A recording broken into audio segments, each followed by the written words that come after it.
Hey everyone, how's it going? I am here today to talk about this fun new card game that we came up with here at YVH. It's called Pass the Brew. It's a card drafting game. So everybody's kind of playing out of the same hands. It's really easy when you get to know it. So we're just gonna kind of give like a really high level overview of some of the rules, the cards, how you play. Hopefully, you know, it'll help you have a little bit more fun with it and yeah, help you get playing right away. So the basic premise of the card game is to brew beer, and we all know that the best beer has the most hops in it. So you get more points for more hops in a batch of beer. So Pass the Brew is played in 3 rounds. Each round you are dealt out a number of cards based on how many people are playing. So if 2 to 4 people are playing, you get 12 cards each. If there are 5 to 7 people playing, you get 10 cards each. We tried playing it with some larger groups than that, and it works, but we recommend, you know, keeping it under 7 people. It gets a little rambunctious after that. But how do you score? How do you get points? You get points by brewing beer, and you get more points based on how many hops are in it. So we all know the 4 main ingredients to brew a batch of beer: water, malt, yeast, and hops.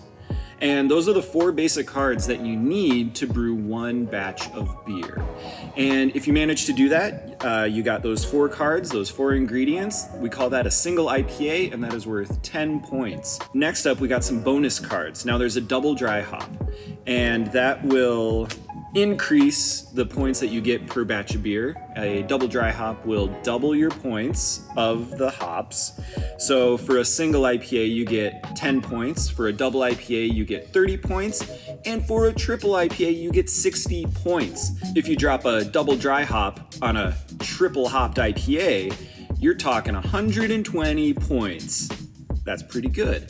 The most points that you can get in a single batch of beer means you have a triple IPA with 3 hops, as well as both of the bonus cards. So you've seen the double dry hop. Advanced hop products, they make your brewing more efficient, so they give you more points. You get 10 points for each hop addition in a batch of beer. So if you have a single IPA with 1 hop addition, the advanced hop products will get you an additional 10 points. If you have 3 hop additions, you get an additional 30 points. Now, if you have both double dry hop and the advanced hop products on a triple IPA batch, you're talking about 150 points. So you apply the double dry hop first, 120 points, and then 30 points for each of the hop additions after that. Total of 150. Some of the other cards, this is always a good one to get. It's the wild card. You can use it for any ingredient that you want: water, malt, hop, or yeast. So if you're kind of stuck in a pickle, the other players, you know, grabbed up all the grains, you get a wild card, you can use that as a grain to complete your batch of beer. Blue ribbons, you can accumulate them throughout the game, throughout all 3 rounds, first round, second round, third round. Whoever has the most blue ribbons at the end of the 3rd round, they get plus 20 points. Blue ribbons can also kind of cost you. If you have the fewest blue ribbons, then you get minus 20 points. So that's something that you kind of need to keep your eyes on. Make sure, you know, somebody isn't stocking up on too many blue ribbons. Make sure that you're not last place. Or maybe you just put your effort somewhere else and try and brew the best beer anyways, and then get so many points that 20 points really doesn't matter. The only other like permanent card would be Rhizomes. It takes a while for Rhizomes to grow. So if you plant a Rhizome card in the first 2 rounds, by the end of the 3rd round, you got some hops and now you can brew with them. So a Rhizome planted in the first 2 rounds is worth 3 hops at the end of the 3rd round. So you can plant 1 Rhizome early on in the game and then reap the rewards with a triple IPA in the last round. So Rhizomes are great, but Mother Nature doesn't always play along. There are natural disasters. So if you do have a Rhizome planted and you end up with a natural disaster at the end of a round, that natural disaster wipes out the Rhizome. It is taken off the board and into the discard pile. Unlike bacteria, there's no way that you can prevent the natural disasters from occurring. It's just something that you need to keep your eye on and hope that you don't get stuck with it. It all comes down to your strategy. If you want to rely heavily on rhizomes, you got to watch out for those natural disasters. Some people don't like planting rhizomes at all, and they just take the natural disasters without any penalty. But then in the third round, you don't have those 3 hops from the rhizomes. So like we mentioned earlier, rhizomes, they are one of the permanent cards that stick around. So you plant them in one of the first 2 rounds, and then you reap the rewards in the third round. So what happens if you're dealt a rhizome card at the beginning of the third round? You can't plant it, it's not good for anything. So in the third round, there's one special rule where if you are dealt a rhizome, you discard it, and then you are dealt another card. So when everybody's dealt their cards, they start looking through them. If you see a rhizome in the last round, just discard it, grab another one. If you keep getting rhizomes, just keep going until you don't have any rhizomes in your hand. And then at the end of the third round, that's when you really reap the rewards for planting those hops.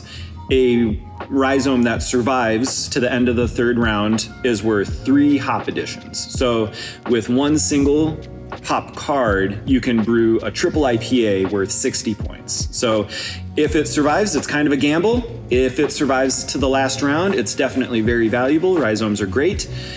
And yeah, they're a lot of fun to grow in real life too. The other whammy card is bacteria. So keep it clean. We all know that sanitization matters. So you don't want stuff growing in your beer.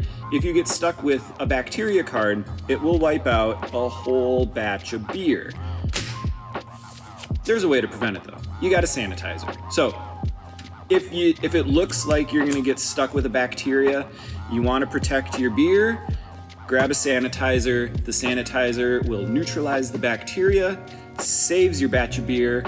There isn't any way to neutralize the natural disaster. You're just kind of stuck with it. So now that we ran through the cards, you know what to expect. How does a round play out? So if you have 2 to 4 people, you deal out 12 cards to each player. If you have 5 to 7, you deal out 10 cards. Now, once you have your cards, everybody has their hand. They're all dealt out. This isn't the right number of cards, but you get the point. Each turn, you get to select one card from the hand that you're holding. When you select that card, it's a good idea to keep it face down, because all of the other players at the same time will also select their own card, and they'll keep it down in front of them. As soon as everybody has made their selection, cards are turned face up in front of you, so you know what they are. You can play that card face up right away, but then some of the other players might see, ooh, they just grabbed another hop, I'm gonna stock up on hops, or they might try and stick you with something nasty. So keep it secret to start. Once everybody has made their selection, turn the card face up, and then you pass the hand clockwise to the next person. And then the hand gets passed, pick it up, select another card, face down, pass, face up, another hand comes to you, pick another card, and you keep doing this until all of the cards are selected. So if you're playing with a larger group, you're talking 10 rounds. If you're playing with a smaller group or just the 2 of you, you're talking 12 rounds. And then whenever the last card gets passed to you, that's the one that you got to keep. Hopefully, if it's a bacteria or natural disaster, it doesn't impact you all that much, or you just have a sanitizer to prep. And then once all the cards are distributed, that's when you brew your beer. So you need water, malt, hop, yeast, and hopefully a lot of hops to get a lot of points. You brew the batch of beer. Not every round you'll be able to brew a batch of beer. It is a little tricky sometimes. Sometimes people will gobble up all the grains if there's a grain shortage, and then there won't be enough grain to go around. Other times people will gobble up all the hops or yeast and prevent other people from brewing batches of beer. So there is a lot of strategy that comes into it. You can get your friends mad at you, which is completely delightful. So it's a lot of fun. And we hope that you have fun playing it. Let us know if you have any questions, if you have any ways to improve the game. We'd love to hear those too. But all in all, we hope that this video was helpful, and we hope that you enjoy playing Pass the Brew. So until next time, happy brewing.